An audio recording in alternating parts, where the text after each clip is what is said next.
Stop. Ce que vous allez voir est inspiré de faits réels, mais transposé au cœur du Cameroun. Une femme enceinte, une fête de bébé, et une belle-mère prête à tout pour tout gâcher. Trahison, secret de famille, jalousie. Bienvenue à Douala, où les apparences sont souvent trompeuses, et où même la joie peut cacher un drame. Si vous aimez les histoires intenses, les rebondissements à couper le souffle, et les récits ancrés dans la culture africaine, cette vidéo est pour vous. Préparez-vous, la belle-mère de Douala commence maintenant. Et croyez-moi, vous n'êtes pas prêts.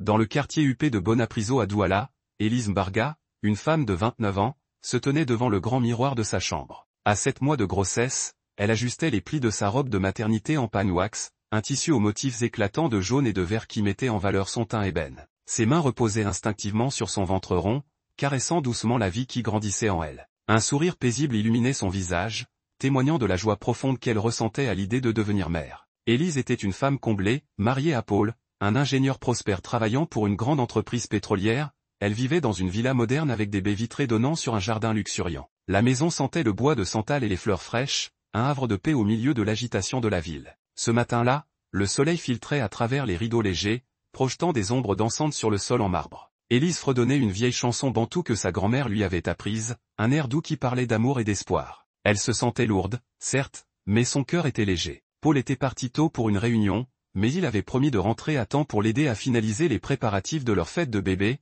prévue dans 2 semaines au Jardin des Palmiers, un lieu charmant au bord de la rivière Ouri. Mais ce moment de sérénité fut interrompu lorsque Paul entra précipitamment dans la chambre, son téléphone portable à la main. Ses sourcils étaient froncés, une lueur d'inquiétude dans ses yeux noisettes. « Téléphone pour toi, chérie, dit-il, sa voix teintée d'une légère tension. « C'est ta belle-mère. » Le sourire d'Élise s'effaça instantanément. Un frisson lui parcourut l'échine. Elle prit le téléphone avec hésitation, ses doigts tremblant légèrement. « Allô, maman Justine, dit-elle, tentant de masquer son appréhension. « Élise, il faut qu'on parle de ta fête de bébé, répondit Justine, la belle-mère d'Élise, d'un ton sec et autoritaire qui ne laissait aucune place à la discussion. J'ai décidé de changer le lieu. Le Jardin des Palmiers, c'est trop simple, trop villageois. J'ai réservé une salle au Club Étoile, c'est beaucoup plus élégant. Et puis, franchement, cette robe en pagne que tu as choisie.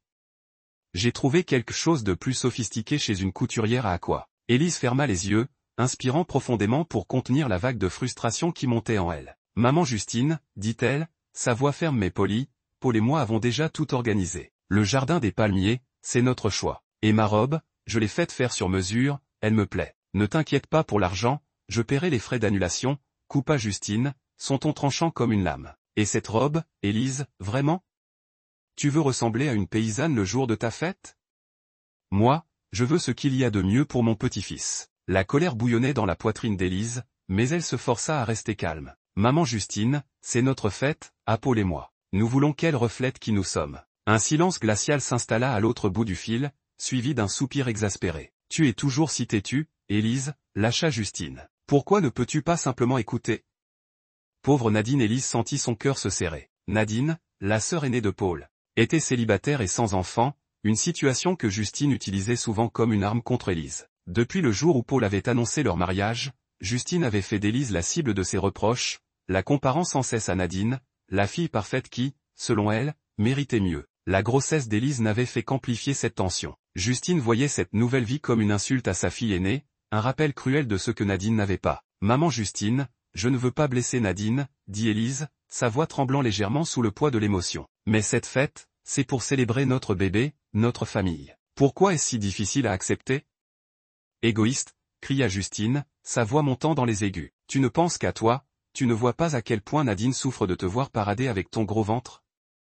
Paul, qui avait écouté la conversation depuis le seuil de la porte, s'avança rapidement et prit le téléphone des mains d'Élise. « Maman, ça suffit, dit-il, son ton calme mais inflexible. Élise est enceinte, elle ne doit pas être stressée. La fête aura lieu comme nous l'avons prévu. Si tu ne veux pas venir, c'est ton choix. » Il raccrocha sans attendre de réponse et enveloppa Élise dans ses bras. Des larmes perlèrent au coin des yeux d'Élise alors qu'elle se blottissait contre la poitrine de Paul. « Pourquoi ta mère me déteste-t-elle autant ?»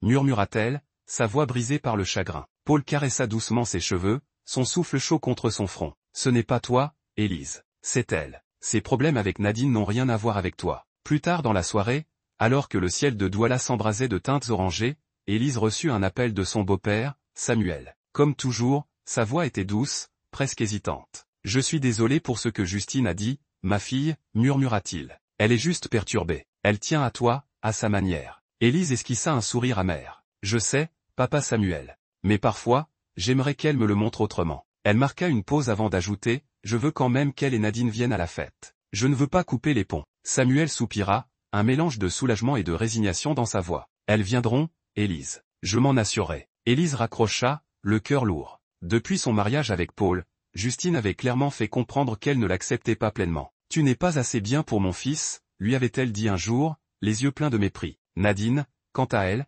restait dans l'ombre, son silence chargé de ressentiment. Élise avait grandi dans un petit village près de Buéa, où elle avait excellé à l'école grâce à son acharnement. Elle avait décroché une bourse pour étudier le droit à l'université de Douala, puis avait gravi les échelons pour devenir avocate dans un cabinet prestigieux. Mais peu importait ses succès, aux yeux de Justine, elle restait une étrangère, une intruse dans leur famille. Assise sur le canapé aux côtés de Paul cette nuit-là, Élise sentit l'angoisse la ronger. Si elles viennent et qu'elles essaient de tout gâcher, tu t'en occuperas, hein, demanda-t-elle, ses yeux cherchant une assurance dans les siens. Paul serra sa main, un sourire tendre sur les lèvres. Je te le promets, Élise. Personne ne gâchera ce moment. C'est notre journée. Mais au fond d'elle, Élise ne pouvait se débarrasser d'un mauvais pressentiment. Justine et Nadine ne la laisseraient pas célébrer en paix, elle en était certaine. Pourtant, elle s'accrochait à un espoir fragile, peut-être que l'arrivée de ce bébé pourrait apaiser les tensions, réunir cette famille brisée. Le jour de la fête de bébé arriva, un dimanche éclatant de juin. Le jardin des palmiers avait été métamorphosé en un paradis tropical, des guirlandes de fleurs d'hibiscus ornaient les tables,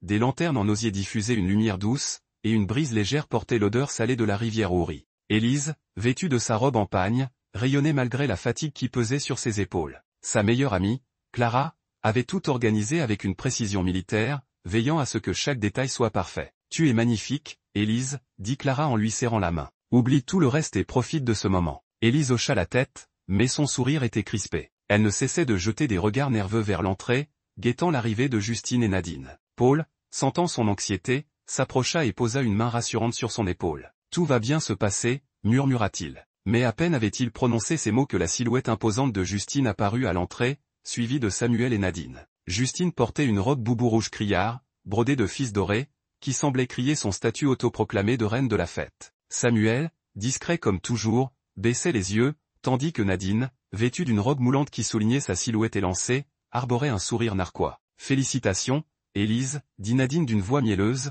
ses yeux scrutant la robe d'Élise avec une fausse admiration. « C'est tellement authentique, ce lieu. Très-toi. » Élise força un sourire. « Merci, Nadine. Je suis contente que vous soyez là. » Justine s'avança, son regard balayant la scène avec dédain. « Cette robe, Élise, » dit-elle en reniflant. « Tu aurais pu faire un effort. Ton ventre est tellement visible. »« C'est une robe de maternité, maman Justine, » répondit Élise, retenant un soupir. « Je suis enceinte, c'est normal. » Justine haussa les épaules, sa voix montant pour attirer l'attention des invités. « Oh, tout le monde le sait, Élise. Tu as toujours aimé te faire remarquer, pas vrai ?»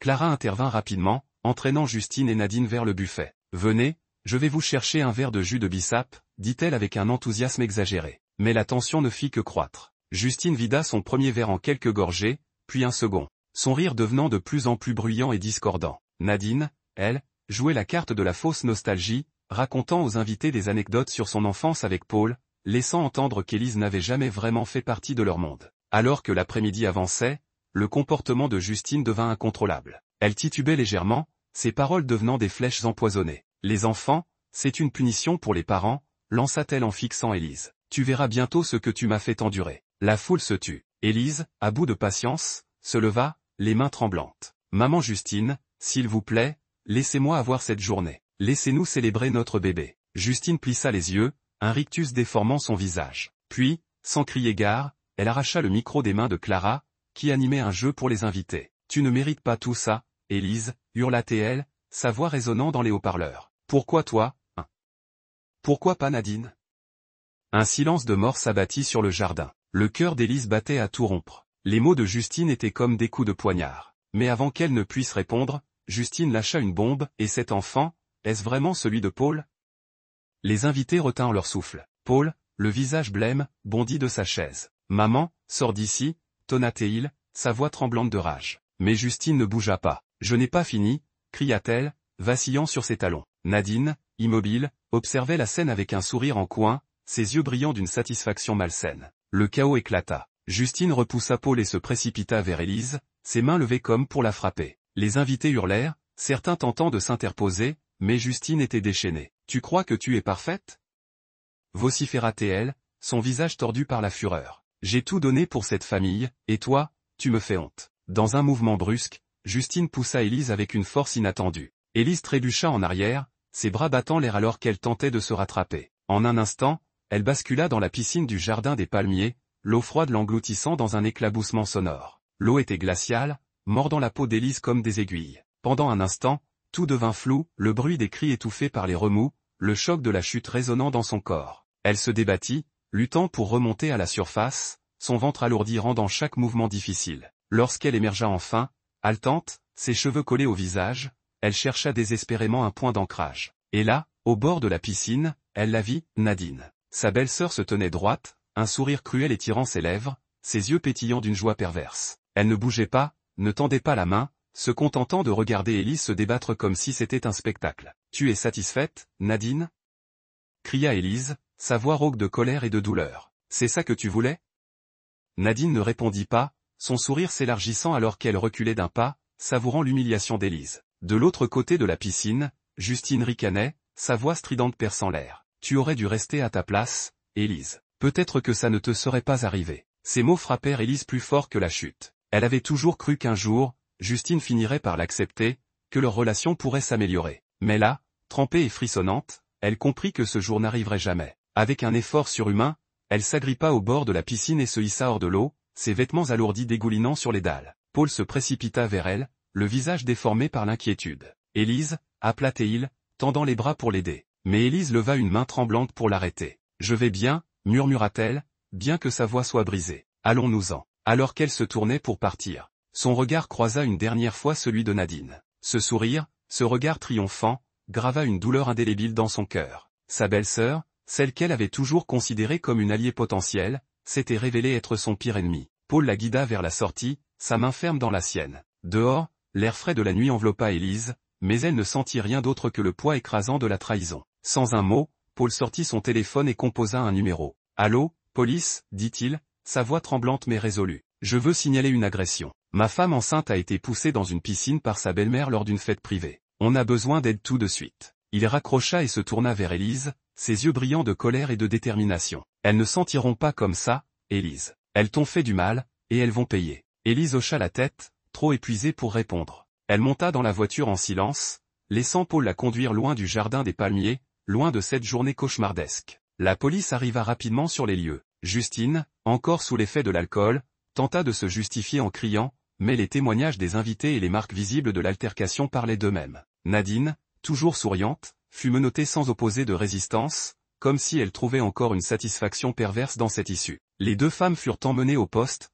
laissant derrière elle une foule abasourdie. Pendant ce temps, Paul emmena Élise dans un petit hôtel calme à la périphérie de Douala, un refuge temporaire loin du chaos. Assise sur le lit, Élise fixait le vide, ses mains posées sur son ventre. Elle sentait encore les mouvements du bébé, un rappel qu'elle devait rester forte, mais son esprit était ailleurs. Elle revivait chaque mot, chaque geste, chaque regard. « Je ne peux plus continuer comme ça, Paul, » dit-elle enfin, sa voix à peine audible. « Ta mère, ta sœur elles me haïssent. Je ne veux plus les voir. » Paul s'agenouilla devant elle, prenant ses mains dans les siennes. « Tu n'as pas à le faire, Élise. Elles ont montré qui elles sont vraiment. On n'a pas besoin d'elles. » Pour la première fois depuis des heures, Élise sentit une lueur d'espoir percer l'obscurité. Elle avait Paul, et c'était suffisant. Elle prit une décision irrévocable, couper les ponts avec Justine et Nadine. Plus de tentatives de réconciliation, plus d'espoir vain. Elle méritait mieux. Les semaines passèrent, et Élise se concentra sur sa grossesse et sa guérison. L'enquête policière suivit son cours, Justine fut condamnée à une peine avec sursis et à une amende pour agression,